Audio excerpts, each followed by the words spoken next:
Et c'est l'heure aussi, comme à tous les jeudis, avec grand plaisir de retrouver M. Charles Tanguay de l'Office de la protection du consommateur. Comment allez-vous, mon cher? Bonjour, Monsieur Poudrier. Ça va très bien. Et vous-même? Hein? Oui, merci, ça va bien. Écoutez, en une journée comme ça, nous à Montréal, où il fait pas beau, c'est de la pluie, mais la température est là. Et là, vous arrivez avec un sujet où on commence déjà à y penser pour plusieurs certainement, c'est-à-dire de pouvoir profiter de la saison estivale avec piscine, spa, tout ce qui va avec ça, bien sûr. On a beaucoup de promotions. On est très sollicité, M. Tanguay, au niveau des piscines et de tous les équipements. Et je veux aller d'entrée de jeu avec ce qui est probablement la question. C'est M. Tanguay, si on songe vraiment là, à faire installer une piscine, un spa dans notre cour, on commence par quoi? Quelles sont les questions qu'il faut se poser vraiment, là? Mon sujet est peut-être pas tellement approprié. Hein? Je regarde dehors, là. Oh, mon Dieu. Il fait froid, il pleut, c'est gris. Mais peut-être que le temps doux reviendra. Donc, effectivement, c'est le temps des promotions. Et puis, faut y penser un peu d'avance. Sinon, la piscine, on va l'avoir seulement en septembre. Et là, il sera peut-être trop tard. Mais bon, bref. Premièrement, donc, vous devriez regarder, vous informer auprès de votre municipalité, si vous avez le droit d'abord d'avoir une installation comme ça dans votre cour, quel genre vous pouvez avoir, est-ce qu'il y a des restrictions, des conditions qui s'appliquent, est-ce que ça prend un permis aussi pour l'installation. Donc, des questions qu'on pose à sa municipalité. Vous savez que il y a eu une série de noyades, hein. Il y a toujours des incidents tristes l'été, de noyades d'enfants notamment. Donc, en 2010, le gouvernement du Québec a adopté une nouvelle réglementation au sujet de la sécurité des piscines résidentielles. Et donc, tous les propriétaires qui installent ou qui remplacent leur piscine depuis sont obligés de respecter ce règlement-là. Et puis, les exigences vont changer selon qu'il s'agisse d'un type de piscine X ou Y, donc piscine hors terre, piscine creusée, piscine semi-creusée ou démontable. Alors, vous pourrez trouver des renseignements et des outils pour savoir comment faire un aménagement convenable pour une piscine sécuritaire sur un site web spécifiquement désigné pour ça. C'est baignadeparfaite.com. Baignade parfaite tout d'un mot et au singulier.com. Ah, c'est intéressant ça. Maintenant, là, bien sûr, hein, il faut aussi penser, la sécurité, mais il y a des coûts qui sont rattachés à ça. Et dans ces coûts-là, je pense à une clôture, refaire son patio, c'est des frais supplémentaires. Il faut toujours tenir compte de ça aussi. Oui, tout à fait. À l'Office, on reçoit beaucoup d'appels de consommateurs qui, justement, ont acheté leur piscine et puis après, ont pensé aux aménagements et là, se rendent compte que, là, ça va coûter plus cher que ce qu'on pensait. Et là, ils se disent, c'est pas grave, on va annuler le contrat. Alors que pourtant, quand c'est signé, souvent c'est signé. Alors, on peut pas annuler à moins d'avoir fait affaire avec un commerçant itinérant. Puis je pense que dans ce domaine-là, il n'y en a pas vraiment des commerçants itinérants de piscine. Alors, il est possible que le commerçant accepte d'annuler, mais ça sera selon son bon vouloir et il pourrait y avoir des pénalités. Peut-être qu'il va vous en demander. Alors, on pourra en reparler tantôt. Je reviens à la planification. Alors, en plus du permis, puis les règles sur la sécurité et les aménagements dont on a déjà parlé, il faut aussi vérifier auprès de notre assureur s'il y a des frais supplémentaires que ça pourrait engendrer. Calculer les coûts aussi pour faire fonctionner tout ça. Alors, il y a des produits d'entretien, il y a l'électricité, en particulier si on a un chauffe-eau, les filtreurs et tout ça, ça coûte des sous d'électricité assez importants. Informez-vous du montant d'électricité que ça pourrait coûter pendant tout un été. Ça peut être des sommes quand même considérables. Ensuite, les frais d'entretien. Est-ce que vous allez faire l'entretien vous-même ou vous allez confier ça à quelqu'un? Est-ce qu'il faudra engager un spécialiste à l'ouverture ou à la fermeture de la piscine au printemps ou à l'automne? Encore là, des coûts dont il faut penser. Et puis, pensez à l'eau. Il y a certaines municipalités qui ont des compteurs d'eau. Alors, pour remplir une piscine, ça peut faire augmenter le coût des taxes d'eau.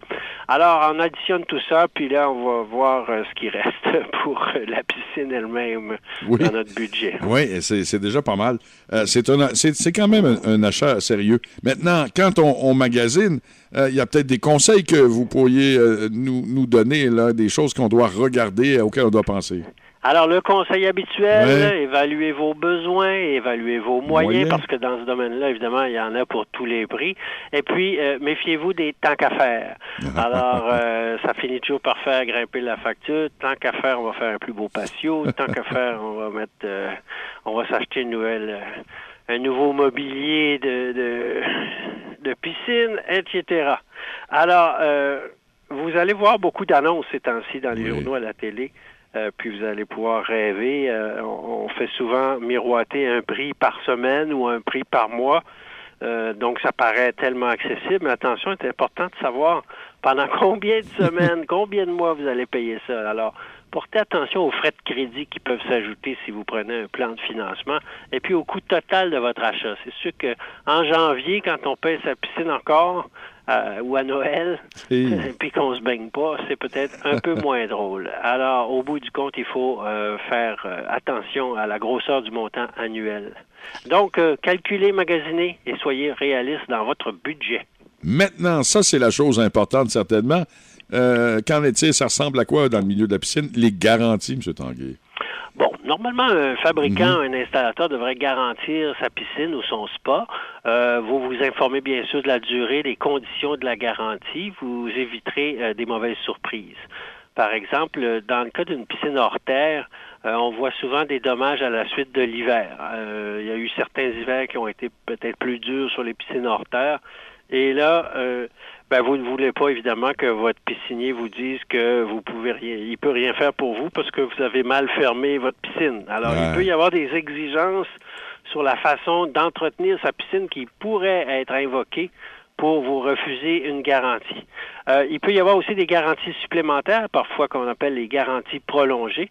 Alors, avant de vous offrir ce type de garantie, le commerçant doit vous informer verbalement et par écrit de l'existence de nos fameuses garanties gratuites, alors les garanties légales, et aussi de la garantie du fabricant, et vous informer clairement de ce qu'elle couvre. Alors, quelles sont les garanties légales? On en a déjà parlé, ce sont des garanties prévues par la loi qui s'appliquent automatiquement et sans frais quand vous achetez ou vous louez un bien d'un commerçant. Donc, elle prévoit que ce bien-là doit pouvoir servir à un usage normal pendant une durée de temps raisonnable en fonction notamment du prix que vous avez payé. Donc, c'est sûr qu'une belle piscine creusée, ça doit pouvoir durer plus que 2 ans, je présume. Ben, espérons-le, oui. Maintenant, on est décidé, tout le monde est content, le contrat est signé. Et là, M. Tanguay, il arrive un imprévu, un pépin financier. On doit changer d'idée. Et là, on en parlait tantôt, et là, on y arrive. Est-ce qu'on peut annuler un contrat? En principe, non. On n'a pas de droit d'annulation pour un contrat comme celui-là. Donc, le commerçant pourrait vous obliger à respecter votre signature. Toutefois, vous pouvez en discuter, bien sûr. Il pourrait accepter d'annuler le contrat. Par contre, il est possible qu'il vous demande une pénalité. Une chose est à noter, c'est que la loi sur la protection du consommateur interdit que le commerçant prévoit à l'avance le montant d'une pénalité dans un contrat. Bon, par exemple, ça serait illégal de voir sur le contrat qu'on va vous charger 20 % en cas d'annulation. On n'a pas le droit de fixer à l'avance le montant, donc il faut que le commerçant vous demande un montant raisonnable en proportion du dommage qu'il subit du fait de votre annulation. Par exemple, s'il est obligé de reporter et vous avez réservé du temps pour l'installation, puis vous annulez, il subit un préjudice, puis c'est normal qu'il vous fasse payer pour ça. Et de l'autre côté, dans le contrat, c'est inscrit, tout le monde a hâte, c'est le 1er juillet. 3 semaines plus tard, c'est toujours pas fait. Est-ce qu'il y a des recours pour le client? Alors oui, vous pourriez réclamer des dommages liés au fait que vous n'avez pas eu la piscine au moment qui était convenu dans le contrat, et en particulier notre été est assez court que ça peut quand même être des dommages significatifs. Alors, ça va dépendre de certains facteurs. C'était combien de temps le délai? Vous pourriez évoquer, par exemple, le fait que pendant ces 3 semaines-là, justement, ça a été les 3 semaines les plus chaudes de l'été, ou encore c'était justement vos 3 semaines de vacances, et vous comptiez bien profiter de votre nouvelle piscine. Donc, tout ça, ce sont des facteurs qui peuvent contribuer à augmenter la valeur de vos inconvénients, si on peut dire, et la valeur de votre réclamation. Donc, vous tentez bien sûr de vous entendre avec la compagnie dans un premier lieu, et puis si ça ne fait pas, on peut faire une mise en demeure, c'est-à-dire une lettre formelle qui exige tel montant dans un tel délai, et à défaut, il faudra vous adresser à la Cour des petites créances, aux tribunaux, pour faire valoir vos droits. Et puis, vous pouvez appeler à l'Office, bien sûr, pour vous faire guider et connaître davantage vos droits sur cette question-là. Ah ben, tout à fait, effectivement. opc.gouv.qc.ca. M. Charles Tanguay, toujours aussi intéressant, instructif. Passez une bonne semaine en espérant que ceux qui ont une piscine pourront l'utiliser bientôt. Oui, qu'il fasse beau. Alors, bonne semaine à vous aussi. Merci, c'est gentil. Bye-bye.